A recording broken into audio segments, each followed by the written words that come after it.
illallah, la ilaha illallah, la ilaha illallah, la ilaha illallah, la ilaha illallah, la ilaha illallah, la ilaha illallah.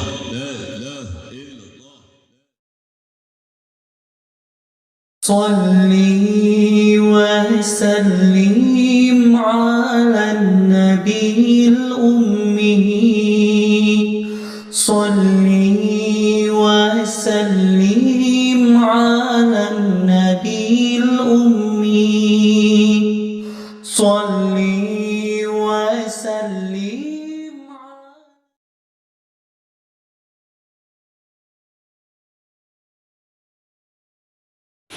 Assalamualaikum warahmatullahi wabarakatuh.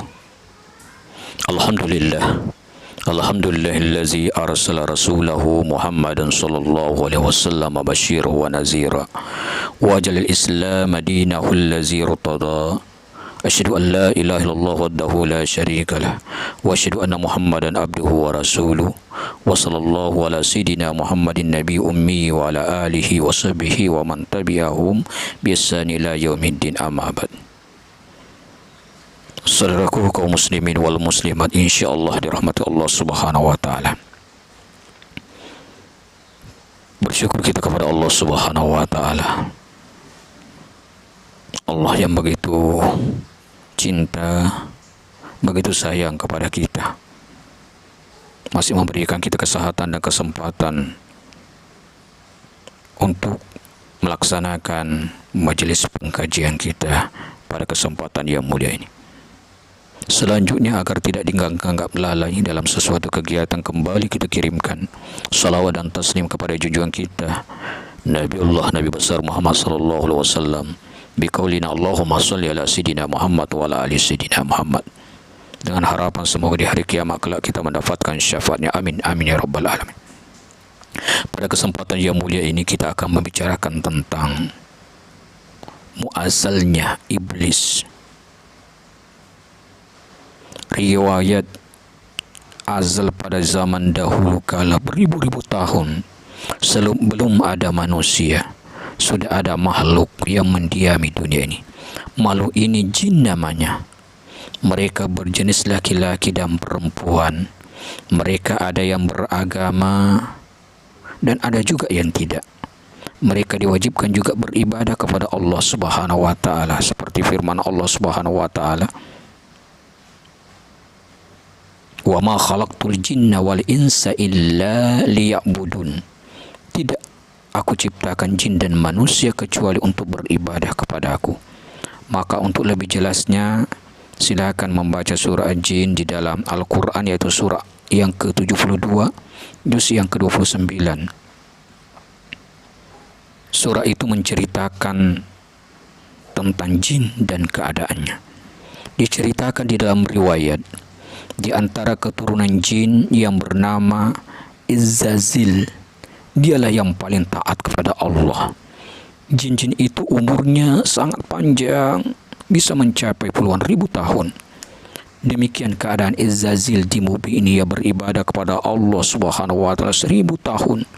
Kemudian setelah itu, atas permohonannya kepada Allah Subhanahu wa taala, dipindahkan ia beribadah di langit. Maka di langit pertama ia beribadah sampai 1000 tahun. Kemudian pindah lagi ke langit kedua. Di langit ini ia beribadah 1000 tahun. Kemudian pindah lagi ke langit yang ketiga. Di sini ia beribadah 1000 tahun dan seterusnya sampai langit ketujuh. Jadi jumlahnya masa ia beribadah dari mulai di bumi sampai ke langit yang ketujuh 8.000 tahun, ya. 8.000 tahun, tidak sedikit jemaah dimuliakan Allah Subhanahu wa taala. Maka dengan karunia Allah Subhanahu wa taala dinaiki pangkatnya, mendapatkan kehormatan al-mukarrabun. Itulah derajat yang paling tinggi di sisi Allah, baik kepada golongan manusia atau golongan jin maupun golongan malaikat. Bahkan Izzazil ini setelah mendapat pangkat al-mukarrabun daripada sisi Allah Subhanahu wa taala, lalu diangkat menjadi iman ibadah para malaikat-malaikat yang berada di langit. Demikian kedudukan atau derajat Izzazil di sisi Allah. Maka ketika Allah menyuruh sujud, semua malaikat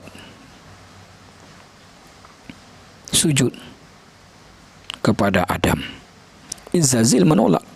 Ia tidak mau sujud kepada Adam dengan alasan katanya dia lebih baik atau lebih bagus daripada Adam. Sebetulnya apa yang dikemukakan cuma alasan saja. Yang sesungguhnya ia merasa mengiri. Mengapa ada makhluk yang baru itu yang akan dijadikan khalifah? Mengapa dia yang sudah begitu lama umurnya dan sudah lama ibadahnya serta lebih tinggi martabatnya tidak jadikan khalifah? Nah, ini persoalannya, saudaraku yang berbahagia. Pertama, karena ia iri hati. Kedua, jadi takabur dan membantah perintah Tuhan. Jadilah terusir dari surga dan dinamakan iblis. Kemudian setelah itu ia mengeluarkan ancaman untuk menyesatkan Adam dan sampai ke anak cucunya. Lalu ia dinamakan syaitan. Demikianlah riwayat iblis yang asal keturunan jin dan kemudian menjadi syaitan. Maka dapatlah kita katakan iblis itu rajanya syaitan. Tersebut di dalam Al-Quran bahwa setelah menjadi suami istri, keduanya dipersilakan bertempat di dalam surga. Meskipun keduanya boleh tinggal dan makan minum dengan sesuka hati, tetapi ada suatu hal yang dilarang bagi keduanya, yakni memakan buah kuldi. Sebetulnya buah kuldi itu adalah cuma kata-kata kiasan saja. Sesungguhnya semua buah tidak ada yang tinggal tetap kekal pada tangkainya. Pada satu saat ia mesti lepas atau rontok dari tangkainya, kecuali buah yang ada pada badan manusia. Itulah kata-kata buah kuldi. Begitulah pendapat ulama di dalam tafsir Al-Fairuz Zabadi. Jadi yang dilarang oleh Allah di dalam surga bukanlah memakan buah pohon biasa, tetapi dilarang memakan buah yang kekal.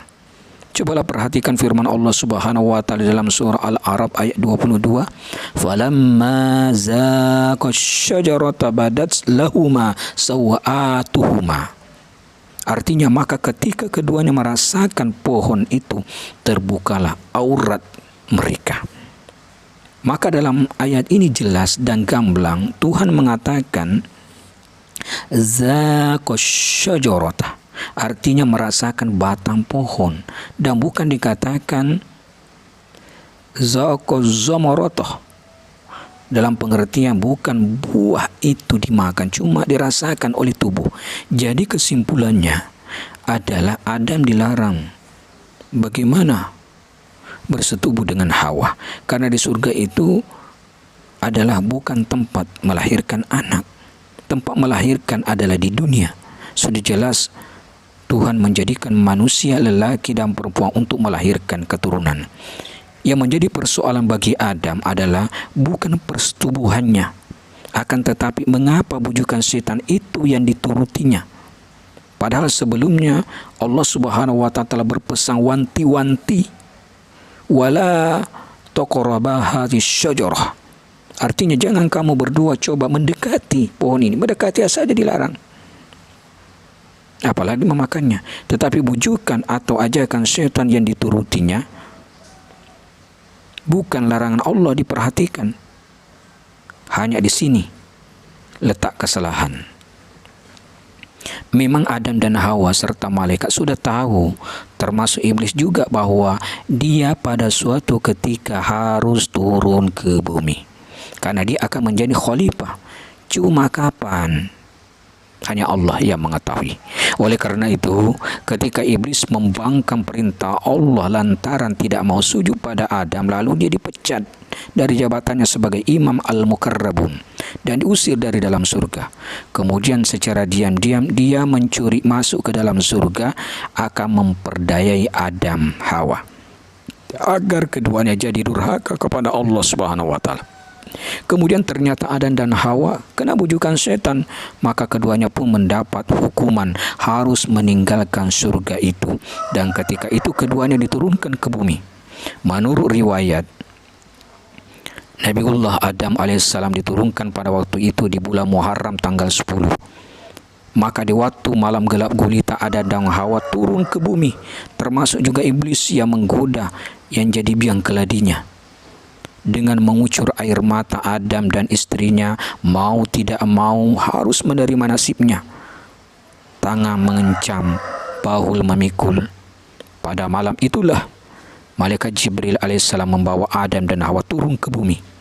Adam diturunkan di Bukit Ruhun di Surandib atau Pulau Sailan, di Pulau Sailan, sedangkan Siti Hawa di Jeddah. Begitulah akibatnya kedua insan yang telah melanggar larangan Allah harus berpisah dari segala kesenangan di surga, dan kini menuntut daripada tuntunan daripada penghidupan yang baru yang serba sukar. Tersebut di dalam riwayat selain, setelah Adam diturunkan ke dunia, hampir 100 tahun lamanya keduanya tidak bertemu. Dan bagaimanakah seterusnya jika Adam keburu sampai ajal, ia tidak bertemu dengan Hawa? Sudah barang tentu tidak ada keturunannya sampai sekarang ini. Ya. Kemudian Allah menyuruh malaikat Jibril alaihissalam turun ke bumi, mendapatkan Adam supaya melakukan ibadah haji, yakni tawaf bersama Hawa. Maka dengan melakukan tawaf 7 kali, keduanya menyatakan taubat kepada Allah.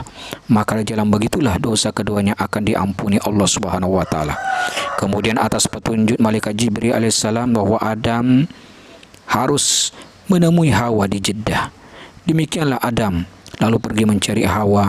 Setelah berbulan-bulan berjalan, barulah Adam bertemu dengan Hawa di padang Arafah. Itulah sebabnya dinamakan Padang Arafah, artinya mengenal kembali. Setelah Adam menceritakan keduanya, diwajibkan tawaf 7 kali mengitari Hajaratul Aswad.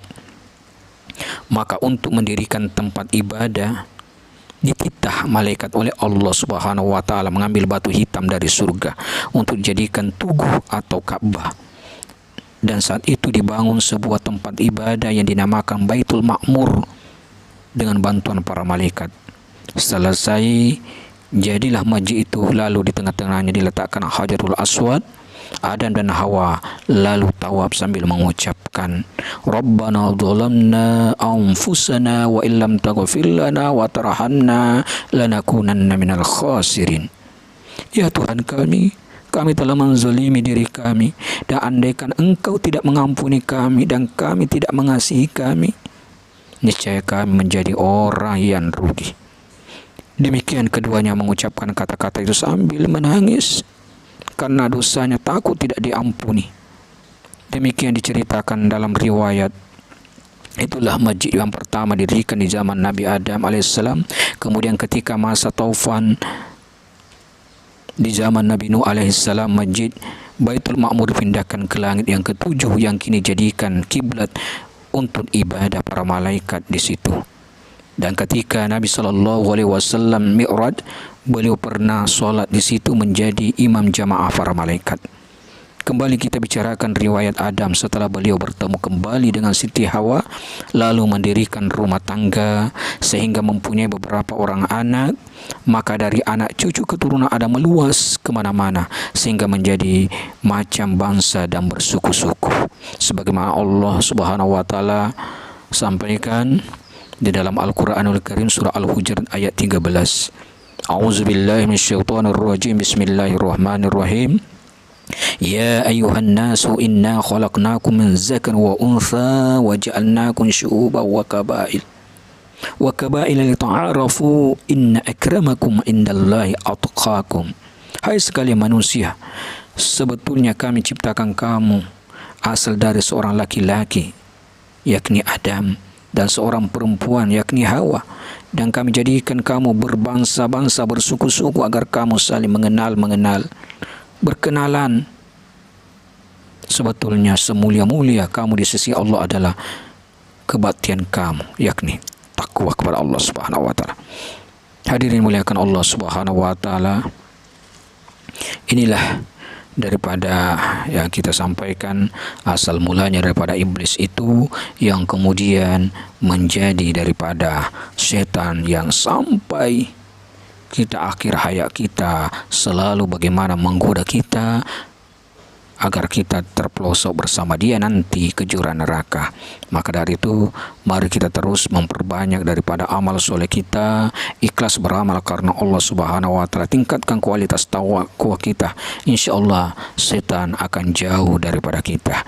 Mudah-mudahan daripada pengajian yang mulia ini Allah Subhanahu wa taala berkahi kita semua, siapkan kita kepada Allah Subhanahu wa taala dan selalu istiqamah dalam segala amal. Billahi fisabilil haq, wallahu muwaffiq ila aqwamit thariq. Wassalamualaikum warahmatullahi wabarakatuh.